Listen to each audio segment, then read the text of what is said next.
Hello students, how are you? I hope you all are doing very well.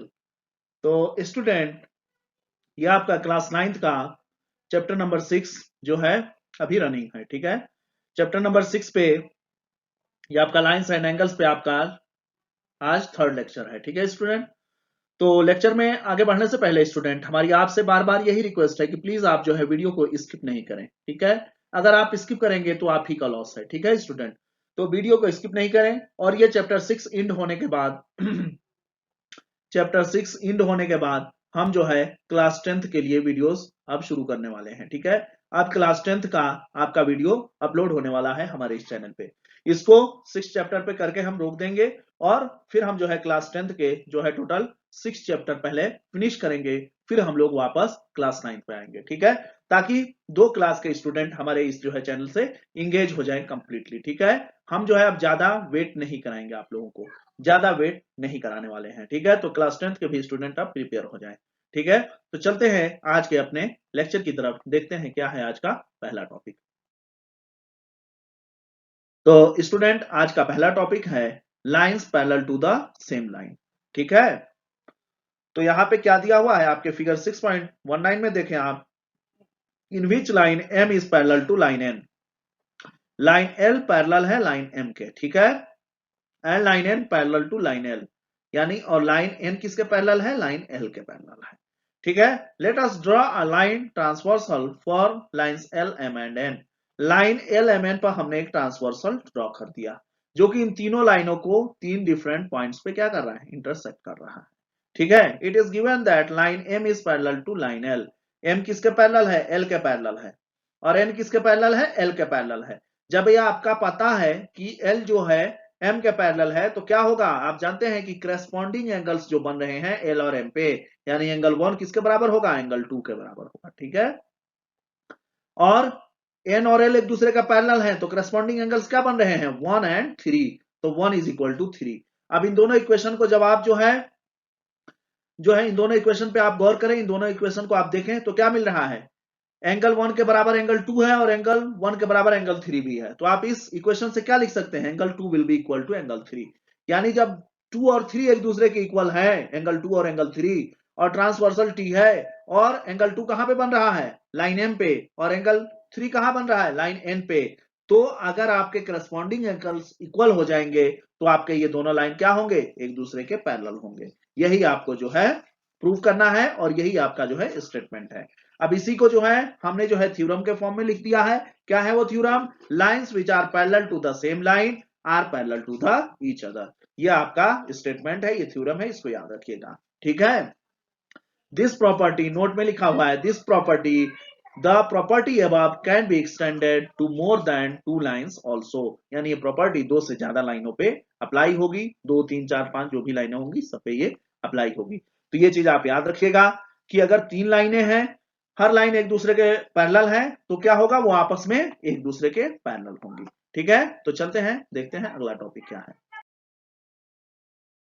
ठीक है student, तो अब हम लोग आ गए, अभी आपने पढ़ा थ्योरम 6.2 और यह आपका थ्योरम 6.3।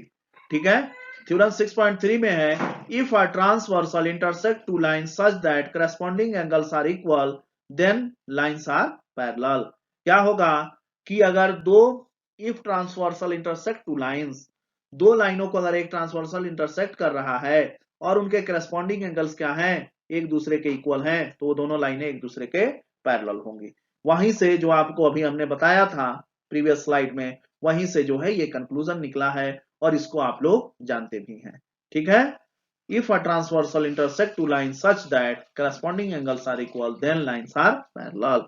ठीक है, अब हमने जो अभी तक स्टडी किया है उसको हमने जो है एक जगह पे लाके कलेक्ट करके रखा है, ताकि आप जो है कंफ्यूज ना हो, इस पॉइंट को याद रखें। जो है बार बार इसका यूज हो रहा है प्रॉब्लम सॉल्व करने में। जैसे देखें, यूक्लिड पोस्टुलेट 5, ये कुछ ऐसे पॉइंट्स हैं जिसको हमने एक साथ लाके रखा है और हम चाह रहे हैं कि ये आपके माइंड में सेट हो जाए, आप कंफ्यूज नहीं हो। ठीक है, तो यहाँ पे लाए हैं हम सारे जो है पॉइंट्स को, 4 पॉइंट हैं जिसको हमने डायग्राम के थ्रू समझाने की कोशिश की। इसको देखें, यूक्लिड पोस्टुलेट 5।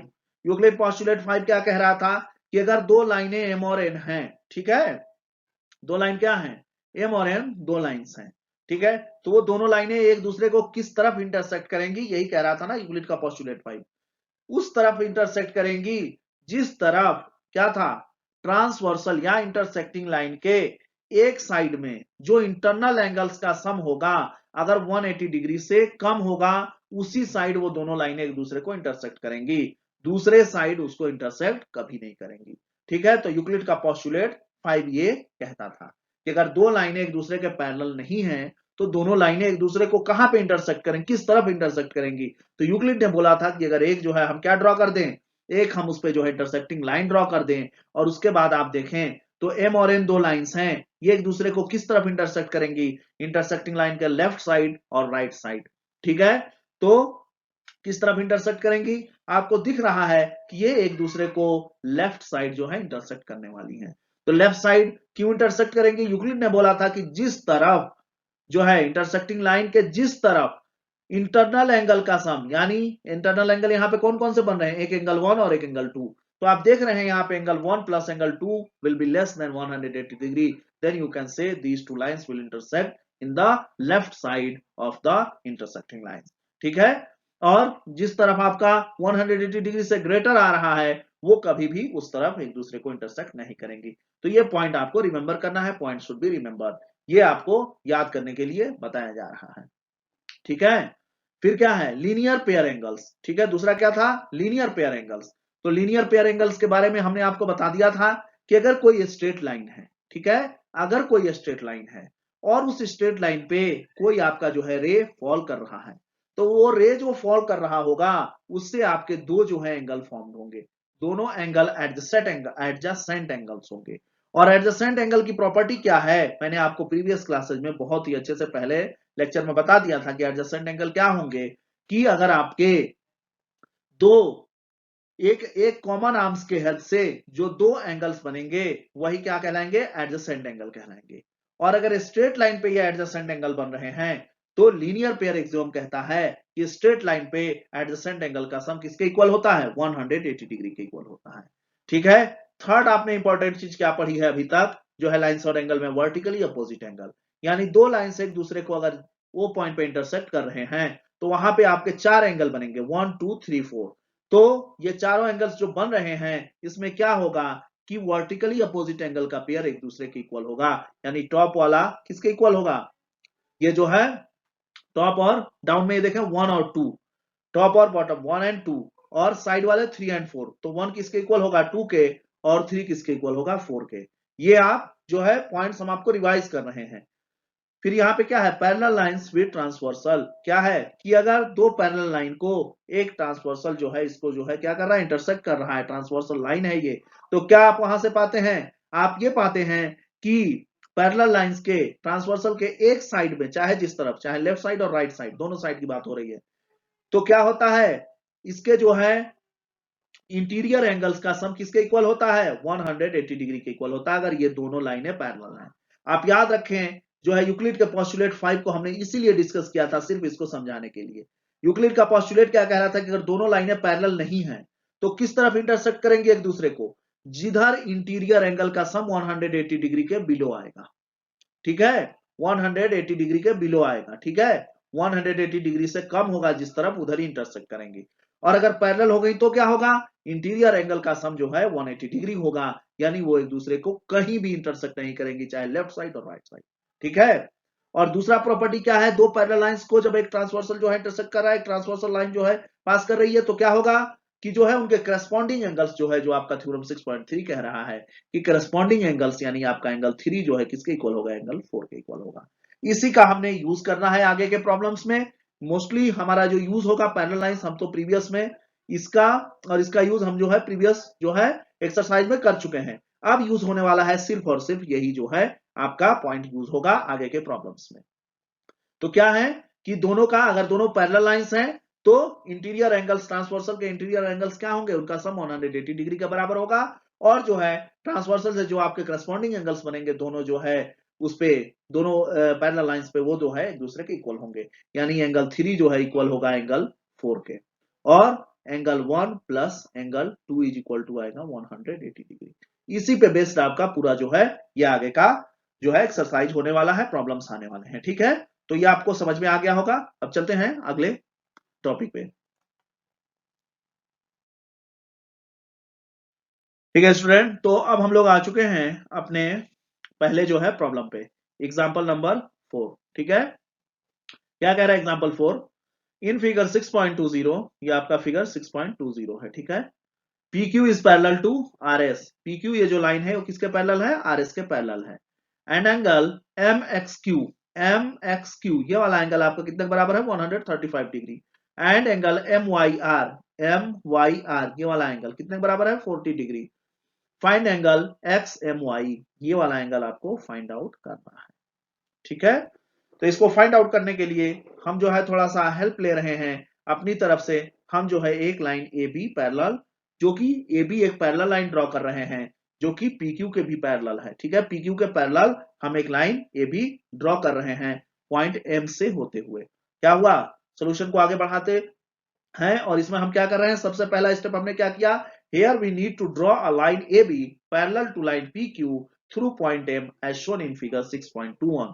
आपको फिगर 6.21 में दिख रहा होगा, पॉइंट M से हमने एक पैरेलल लाइन ड्रॉ किया है जो कि PQ के पैरेलल है और इस लाइन को हमने नाम दे दिया है AB का। ठीक है, ठीक है स्टूडेंट, तो आप देखें यहाँ पे क्या है, अभी आपने जो थ्योरम पढ़ा उसी का यूज करेंगे। AB is parallel to PQ and PQ is parallel to RS, then you can say AB will be also parallel to RS। ठीक है, अब ये चीज क्लियर है। अब इसी का हेल्प लेकर के हम जो है यहाँ पे एंगल XMY का वैल्यू फाइंड आउट करते हैं। ठीक है, अब देखें स्टूडेंट, ये हमने डायग्राम ड्रॉ किया था। ठीक है ना, ये डायग्राम हमने ड्रॉ किया था। अब उसी के हेल्प से हम जो है एंगल XMY को जो है फाइंड आउट करते हैं। ठीक है, आप देखें AB is parallel to PQ। AB जो लाइन था वो PQ के पैरेलल था, ये आपको पता है। ठीक है, then the sum of interior angles on the same side of transversal XM will be equal to 180 degree. अब XM ये आपका ट्रांसवर्सल है और ये आपका जो है दो पैरेलल लाइन है, तो ये एंगल और इस एंगल का सम कितने के इक्वल आना चाहिए? 180 डिग्री के इक्वल आना चाहिए कि नहीं आना चाहिए, है ना? तो एंगल QXM, एंगल QXM यानी ये वाला एंगल, और एंगल XMB, XMB यानी ये वाला एंगल, दोनों का सम कितना होना चाहिए? 180 डिग्री। और एंगल QXM कितना है? QXM ये वाला एंगल कितना है? 135 डिग्री। और angle XMB is equal to 180 degree. अब यहां से आप एंगल XMB की वैल्यू फाइंड आउट कर लेंगे। Angle XMB is equal to हो जाएगा 180 माइनस 135। एंगल XMB यानी जो आपको फाइंड करना था उसका एक पार्ट आप जो है फाइंड आउट कर चुके हैं। ठीक है, फिर क्या कह रहे हैं? A line segment MY stand on line RS। A line segment MY is stand on line RS, then the sum of two adjacent angle will be equal to 180 degree. यानी प्रीवियस जो आपने स्टडी किया था, previous जो आपने theorem पढ़े थे उसका हेल्प यहाँ पे लीनियर पेयर एग्जाम का हेल्प लेकर के ये एंगल प्लस ये angle is equal to 180 degree होगा, क्योंकि क्या है कि इस पे MY जो है एक रे फॉल कर रही है और ये स्ट्रेट लाइन है। तो ये क्या हो जाएगा? Angle M Y R plus angle SYM is equal to 180 degree. ये आपका MYR दिया हुआ है, आपको एंगल SYM मिल गया, ये वाला एंगल आपको मिल गया। तो angle SYM is equal to 180 minus 40 and this is coming 140 degree. ठीक है, अब क्या हुआ कि AB जो है आपने ड्रॉ किया था PQ के पैरेलल, तो आप पहले ही बता दिए कि अगर AB जो है PQ के पैरेलल है और PQ RS के पैरेलल है तो क्या होगा? AB जो है RS के पैरेलल होगा। तो अगर AB आपका RS के पैरेलल है तो क्या होगा? इंटीरियर एंगल का सम यानी ये एंगल और ये एंगल का सम कितना आना चाहिए? 180 डिग्री आना चाहिए। ठीक है, तो वही हमने यहां पे लिखा, angle SYM plus angle YMB is equal to 180 degree.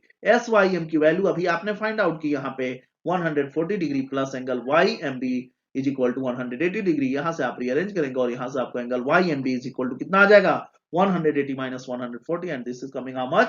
40 degree. यानी आपको ये वाला भी एंगल पता चल गया और ये वाला भी एंगल पता चल गया। तो आप क्या लिख सकते हैं? From figure 6.21 we can write angle XMY यानी ये पूरा angle XY, angle XMY is equal to क्या लिख सकते हैं? Angle XMB plus angle Y M B. लिख सकते हैं कि नहीं लिख सकते हैं? तो एक्स एम बी भी आपको मालूम है 45 डिग्री और वाई एम बी आपको मालूम है 40, तो 40 प्लस 45 कितना हो जाएगा? 85 डिग्री। ये होगा आपका फाइनल आंसर। तो आई होप आप लोगों को ये सोल्यूशन समझ में आया होगा स्टूडेंट। ठीक है ना?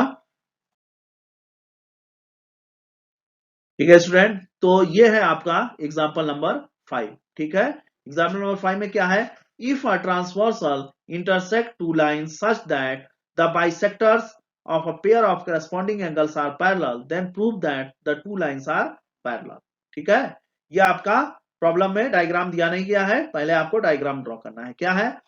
If a transversal intersect two lines, तो दो लाइन हमने ए बी और सी डी ड्रॉ किया और एक ट्रांसवर्सल पी क्यू उसको जो है इंटरसेक्ट कर रहा है। ठीक है, कैसे इंटरसेक्ट कर रहा है? Bisector such that the bisector of a pair of corresponding angles, तो करस्पॉन्डिंग एंगल क्या बनेगा? एक ये बनेगा और एक ये बनेगा। ठीक है, और इन करस्पॉन्डिंग एंगल्स का जो आपका बाइसेक्टर है यानी एम आर और एन एस, वो क्या है? एक दूसरे के पैरेलल है। तो आपको प्रूव करना है कि ए बी किसके पैरेलल है? सी डी के पैरेलल है, ये आपको प्रूव करना है। तो ए बी सी डी के पैरेलल कैसे प्रूव कर सकते हैं आप? जब करस्पॉन्डिंग एंगल्स बराबर होंगे, या जो है दूसरे उसमें आप जो है दो ही कंडीशन है, या तो आप जो है करस्पॉन्डिंग एंगल बराबर प्रूव कर दें, करस्पॉन्डिंग एंगल्स बराबर प्रूव कर दें, ठीक है, या आप जो है इंटीरियर एंगल जो है, इंटीरियर एंगल आप जो है इंटीरियर एंगल का सम कितना आ जाए? 100। इंटीरियर एंगल सम कितना आ जाए? 180 डिग्री। दो ही कंडीशन है दो लाइन को पैरेलल प्रूफ करने का। ठीक है, तो दोनों में से जो आप प्रूफ कर दिए, आप जो है कह सकते हैं कि लाइन ए बी और सी डी एक दूसरे के पैरेलल होंगे। ठीक है, तो अब आते हैं अपने सॉल्यूशन की तरफ। In figure 6.22 a transversal PQ intersect two lines AB and CD and point M and N respectively. Ray MR is the bisector of angle PMB and ray NS is the bisector of angle MND। ये जो हमने draw किया है इसको हमने यहाँ पे लिख दिया। And M R is parallel to N S. अभी तक जो आपके प्रॉब्लम में दिया हुआ था आपने उसका हेल्प लिया है, जो आपने ड्रॉ किया है उसको आपने यहाँ पे लिख दिया है। जो ड्रॉ किए ए बी और सी डी दो लाइन ड्रॉ किए, ट्रांसवर्सल आप पी क्यू ड्रॉ किए जो ए बी को एम पे और सी डी को एन पे जो है इंटरसेक्ट कर रहा है। फिर क्या है कि एम आर क्या है? एंगल पी एम बी, और एन एस क्या है? एंगल एम एन डी का बाइसेक्टर है। इसको आपने ड्रॉ कर दिया और फिर इन्होंने बोला है कि एम आर जो है एन एस के पैरेलल है। ये आपके इंफॉर्मेशन दिए हुए थे जिसका आपने हेल्प लिया है और जो आपने किया है वो अभी तक आपने लिख दिया। आपको प्रूव क्या करना है? Prove that AB line AB is parallel to line CD। रे MR is the bisector of angle PMB। MR क्या है? एंगल PMB का बाइसेक्टर है। तो क्या होगा? ये जो दोनों एंगल बन रहे हैं, एंगल BMR ये वाला angle is equal to angle PMR is equal to half of the angle PMB। सही है कि नहीं सही है? फिर दूसरा क्या है? NS क्या है? बाइसेक्टर है इस एंगल का, MND का। तो क्या आप लिख सकते हैं? Angle DNS is equal to angle MNS, क्योंकि ये बाइसेक्टर है और ये किसके इक्वल होगा? Half of the angle MND। Half of the angle MND ये कंप्लीट एंगल के हाफ होगा।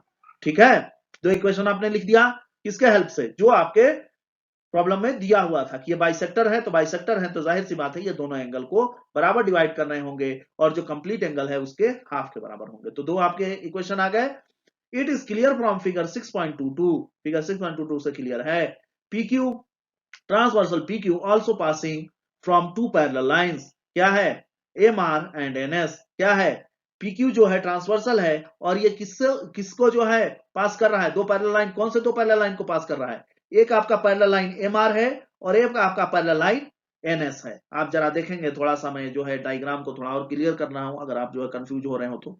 ये आपका ट्रांसवर्सल था, ये आपका MS है, ठीक है, और ये आपका NS है। ठीक है student,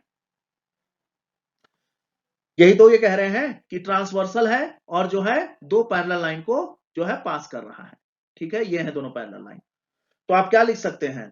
so we can write angle PMR is equal to angle MNS। Angle PMR ये वाला angle is equal to angle MNS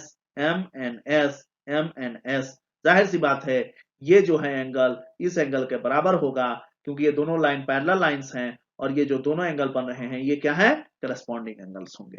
और पीएमआर को हम क्या लिख सकते हैं, एंगल पीएमआर को हम क्या लिख सकते हैं, एंगल पीएमआर को क्या लिख सकते हैं, होल एंगल का हाफ है कि नहीं है, एंगल पीएमबी का हाफ। और एंगल एमएनएस को क्या लिख सकते हैं, ये जो कंप्लीट एंगल बन रहा था एंगल एमएनडी का हाफ, हाफ हाफ कैंसिल हो गया, angle PMB is equal to क्या आ गया, angle PMB is equal to क्या आ गया, एंगल आपका एम एन डी। आ गया कि नहीं आ गया।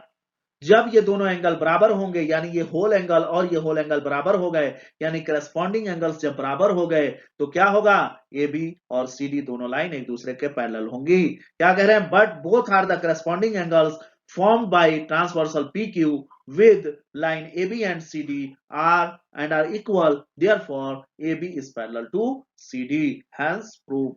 तो हमने प्रूव करने से पहले ही बोला था या तो आप जो है इंटीरियर एंगल का सम 180 डिग्री ला दीजिए, ट्रांसवर्सल के एक साइड में जो भी इंटीरियर एंगल्स का सम 180 ला दीजिए, तो भी आप कह सकते हैं कि एबी और सीडी पैरेलल लाइंस होंगे, या आप जो है करस्पॉन्डिंग एंगल्स जो है इक्वल प्रूव कर दीजिए, तो भी आप कह सकते हैं कि एबी और सीडी एक दूसरे के पैरेलल होंगी। तो आपने क्या प्रूव कर दिया कि करस्पॉन्डिंग एंगल्स जो हैं एबी और सीडी के करस्पॉन्डिंग एंगल्स जो बन रहे हैं ट्रांसवर्सल पीक्यू के जरिए, तो वो दोनों बराबर हैं। अगर दोनों बराबर हैं तो आपके दोनों लाइन एबी और सीडी पैरेलल होंगे। तो आई होप आप लोगों को ये सॉल्यूशन समझ में आया होगा स्टूडेंट। तो स्टूडेंट अब हम लोग आ चुके हैं एग्जांपल नंबर 6 पे, ठीक है, ये लास्ट प्रॉब्लम है आज के लेक्चर का, ठीक है, इसको देख लें आप क्या कह रहा है। एग्जांपल 6 इन फिगर 6.23, यानी ये आपके डायग्राम में दिया हुआ है, ठीक है, जब दिया हुआ रहेगा तो यहाँ पे मेंशन किया रहेगा क्वेश्चन में, A B is parallel to C D, A B A B ये वाली लाइन, ठीक है, A B is parallel to C D and C D is parallel to E F, also EA is perpendicular on EA, ये वाला line EA is perpendicular on AB, AB पे perpendicular है ये। If angle BEF, angle BEF यानी ये वाला angle, ठीक है, ये वाला angle BEF is equal to 55 degree आपका दिया हुआ है। Find the values of X Y Z, आपको x की वैल्यू फाइंड करनी है, y की वैल्यू फाइंड करनी है और z की वैल्यू फाइंड करनी है। तो आपके पास जो भी इंफॉर्मेशन है, जो भी आपने स्टडी किया है लाइंस एंड एंगल्स पे इस पूरे चैप्टर में, उसका यूज करके अब आप जो है एंगल एक्स वाई जेड का वैल्यू फाइंड आउट करें। क्या है कि सॉल्यूशन की तरफ बढ़ते हैं और देखते हैं क्या है solution. Here AB is parallel to CD, AB किसके पैरेलल है, CD के पैरेलल है जो दिया हुआ है, and CD is parallel to EF, तो क्या होगा, so we can say that AB is also parallel to EF। तो इससे आपको कोई कंफ्यूजन नहीं होगा, ये थ्योरम आपका कह रहा है कि AB CD के पैरेलल और CD EF के पैरेलल है, तो AB जो है EF के पैरेलल होगा, ठीक है। और देखें AB is parallel to EF, AB किसके पैरेलल है, EF के पैरेलल है, दिख रहा है ना, एंड AE यानी ये वाली लाइन AE ये वाली लाइन, ठीक है, is the transversal for line AB and line EF, ठीक है, ट्रांसवर्सल है लाइन AB और लाइन EF के लिए, ये वाली लाइन, ठीक है, AB जो परपेंडिकुलर लाइन है। तो क्या होगा, then the sum of the interior angle of the same side of transversal AE will be equal to 180 degree. तो ट्रांसवर्सल के सेम साइड, एक साइड मतलब सेम साइड के इंटीरियर एंगल्स का सम कितने के इक्वल होगा, 180 डिग्री के इक्वल होगा। तो ये ट्रांसवर्सल हो गया, और इस ट्रांसवर्सल इस लाइन पे और इस लाइन पे आप कंसंट्रेट करें, फोकस करें, ये ट्रांसवर्सल है, तो इस लाइन इस एंगल का सम और इस पूरे एंगल का सम कितने इक्वल होगा, 180 डिग्री के इक्वल होगा। Then you can write angle BAE plus angle FEA is equal to 180 degree. तो BAE कितना है, 90 डिग्री, क्यों, क्योंकि EA is perpendicular on AB, तो ये 90 डिग्री हो गया। और FEA को आप क्या लिख सकते हैं, FEA को ये पूरा बड़ा वाला जो एंगल है वो किसके इक्वल होगा, Z प्लस 55 डिग्री। तो इसको हमने लिख दिया है Z प्लस 55 डिग्री, ठीक है। तो यहां से आप Z की वैल्यू फाइंड आउट कर लिए 35 डिग्री, जो कि आपको फाइंड आउट करना था, तो Z मिल गया आपको, ठीक है स्टूडेंट। फिर अब हम दूसरे जो है पैरेलल लाइंस का हेल्प लेते हैं, क्या है, CD is parallel to EF, CD जो लाइन है वो किसके पैरेलल है, EF के पैरेलल है, ठीक है। And D is the transversal for line C D and E F. D क्या है? लाइन सी डी और लाइन ई एफ के लिए क्या है? ट्रांसवर्सल है। जब ट्रांसवर्सल है, ठीक है, ट्रांसवर्सल है, ठीक है, then the sum of interior angles of the same side of transversal DE will be equal to 180 degree. तो क्या होगा? ट्रांसवर्सल के सेम साइड जो आपके एंगल बन रहे हैं, इंटीरियर एंगल, उनका सम किसके इक्वल होगा? यानी y plus 55 is equal to क्या हो जाएगा? y plus 55 is equal to हो जाएगा 180 डिग्री। और यहां से अब आपको y की वैल्यू मिल गई 125 डिग्री। आई होप आप लोगों को ये सोल्यूशन समझ में आ रहा होगा। ठीक है, फिर क्या है? A B is parallel to, अब x बचा हुआ है, तो x और y देखें, A B is parallel to C D, और क्या है? बी डी क्या है? ट्रांसवर्सल है, ट्रांसवर्सल है ना यहाँ पे, for line AB and CD, then the corresponding angles can be written as x is equal to y। अब ये देखें, ये और ये एंगल क्या बन रहे हैं? करस्पॉन्डिंग एंगल बन रहे हैं, यानी दो पैरेलल लाइंस हैं, और इसको जो है एक जो है लाइन इंटरसेक्ट कर रही है, तो ये करस्पॉन्डिंग लाइन बनेंगे, ये करस्पॉन्डिंग एंगल बनेंगे ना। तो यहाँ पे भी ये और ये क्या है? x और y करस्पॉन्डिंग एंगल्स हैं, इसलिए x किसके बराबर होगा? y के बराबर होगा। तो आप y का वैल्यू पहले ही फाइंड आउट कर चुके हैं 125, तो x भी क्या होगा? 125 डिग्री। तो आई होप आप लोगों को ये पूरा सॉल्यूशन स्टूडेंट समझ में आया होगा। तो यहीं पे इस लेक्चर को एंड करते हैं। ठीक है स्टूडेंट, तो स्टूडेंट आप लोगों को हमारे वीडियोस कैसे लग रहे हैं, आपको जो है हमारे लेक्चर कैसे लग रहे हैं, प्लीज आप जो है कमेंट करके हमें जरूर बताएं। ठीक है स्टूडेंट, और हम जो है आप लोगों से बार बार यही रिक्वेस्ट कर रहे हैं कि आप अपने आसपास के स्टूडेंट को मोटिवेट करें, और जो भी स्टूडेंट क्लास 9 से लेकर के बैचलर तक के जो भी स्टूडेंट आपके आसपास हैं, आप उनको जो है इस चैनल से कनेक्ट होने के लिए मोटिवेट करें, क्योंकि हमारा ये चैनल सिर्फ क्लास 9 के लिए नहीं है। हम जो है क्लास 9 का अभी तक टोटल जो है 6 चैप्टर का जो है 3 लेक्चर जो है फिनिश कर चुके हैं, एक और लेक्चर इस पे आने वाला है। क्लास 9 का 6 चैप्टर पे एक और लेक्चर बचा हुआ, यानी टोटल 4 लेक्चर में हमने इस पूरे जो है चैप्टर को फिनिश कर दिया है। इसके बाद हम लोग जो है मूव करेंगे अपने क्लास 10th की तरफ। ठीक है, तो जो क्लास 10th के स्टूडेंट हैं वो प्रिपेयर हो जाएं और जो है वो रेडी हो जाएं, जो है इस चैनल पे उनके लिए वीडियो आने वाला है। ठीक है, तो आने वाले 2-4-5 दिनों में आपको जो है क्लास 10th के भी वीडियोस यहाँ पे अपलोड होते हुए मिलेंगे। ठीक है, तो आप लोग जो है हर लेवल के स्टूडेंट को मोटिवेट करें और इस चैनल को जो है ज्यादा से ज्यादा स्टूडेंट तक पहुंचाएं, और ज्यादा से ज्यादा स्टूडेंट को लाइक, शेयर और सब्सक्राइब करने के लिए बोलें, ताकि वो भी आप ही की तरह फ्री ऑफ कॉस्ट और जो है बहुत ही बेस्ट क्वालिटी अंदाज में आप जो है मैथमेटिक्स सीख सकें। आपको जो है पूरा नोट्स जो है कंप्यूटराइज रिटर्न जो है हम जो है प्रोवाइड कर रहे हैं। आपको हम बार बार सजेस्ट भी कर रहे हैं कि आपको जो है लिखने की भी जरूरत नहीं है, नोट्स बनाने की भी जरूरत नहीं है। जब हम वीडियो स्टार्ट कर रहे हैं तो आप जैसे ही स्लाइड स्टार्ट हो रहा है, फर्स्ट ऑफ ऑल आप उसका जो है स्क्रीनशॉट ले लें, मोबाइल से ले लें, लैपटॉप से ले लें, और उसको जो है 1 बाय 1 करके आप जो है कलेक्ट करें, और देखें कि कितना बेहतरीन आपका जो है टाइप जो है आपको जो है नोट्स मिल रहे हैं। ठीक है, तो आई होप आप लोगों को ये हमारे लेक्चर पसंद आ रहे होंगे। हम इसी उम्मीद पे अपने लेक्चर को आगे बढ़ा रहे हैं। अगर आपको कोई डाउट है, कोई प्रॉब्लम है, तो प्लीज आप जो है हमसे बेझिझक सवाल पूछें, हम आपके डाउट को क्लियर करने के लिए यहाँ बैठे हुए हैं। ठीक है student, then thanks a lot for watching.